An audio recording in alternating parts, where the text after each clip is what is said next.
తెలంగాణ శాసన సభాపతిగా ఏకగ్రీవంగా శ్రీ గడ్డం ప్రసాద్ కుమార్ గారిని ఎన్నుకోవడం జరిగింది. ఈరోజు అసెంబ్లీలో ఎమ్మెల్యేలందరూ శ్రీ గడ్డం ప్రసాద్ కుమార్ గారికి శుభాకాంక్షలు తెలియజేస్తూ అసెంబ్లీలో మాట్లాడడం జరిగింది. అయితే కోమటిరెడ్డి రాజగోపాల్ రెడ్డి మాత్రం మొదటి రోజే బీఆర్ఎస్ పార్టీకి పెద్ద కౌంటర్ ఇచ్చాడని చెప్పుకోవచ్చు.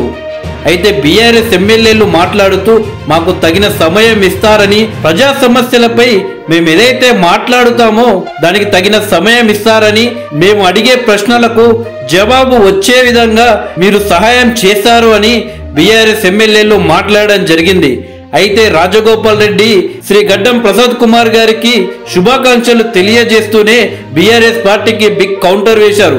గతంలో జరిగినట్టు మా ప్రభుత్వంలో జరగదు, మీకు తగిన సమయం ఇస్తాము, అప్పట్లో మా మైకులు కట్ చేసినట్లు మాకు తగిన సమయం ఇవ్వకుండా మమ్మల్ని ఇబ్బంది పెట్టినట్టు మిమ్మల్ని మేము ఇబ్బంది పెట్టము, ఇది ప్రజా ప్రభుత్వము, మీకు తగిన సమయం ఇస్తాము, ప్రజల కోసం ప్రశ్నించే గొంతులుగా మీరు ప్రజల వైపు ఉండాలి, ప్రభుత్వాన్ని ప్రశ్నించాలి, గతంలో అసెంబ్లీలో మమ్మల్ని ఇబ్బంది పెట్టినట్టు మిమ్మల్ని ఇబ్బందులు పెట్టము అంటూ బిగ్ కౌంటర్ ఇచ్చారు కోమటిరెడ్డి రాజగోపాల్ రెడ్డి. మొదటి రోజే కోమటిరెడ్డి రాజగోపాల్ రెడ్డి ఇలా దూసుకు వెళ్తాడని ఎవరు ఊహించని ఉండరు.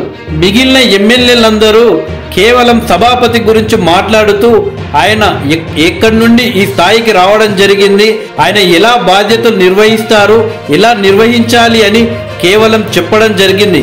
కానీ కోమటిరెడ్డి రాజగోపాల్ రెడ్డి మాత్రం అటు గడ్డం ప్రసాద్ కుమార్ గారికి శుభాకాంక్షలు తెలియజేస్తూ ఆయన ఏ విధంగా రాజకీయాల్లోకి వచ్చారు, ఈ స్థాయికి రావడానికి కారణం ఏంటి అని వివరిస్తూ, అలాగే బీఆర్ఎస్ పార్టీకి కౌంటర్ అటాక్ చేయడం మాత్రం ఈ రోజు అసెంబ్లీలో హైలైట్ అని చెప్పవచ్చు.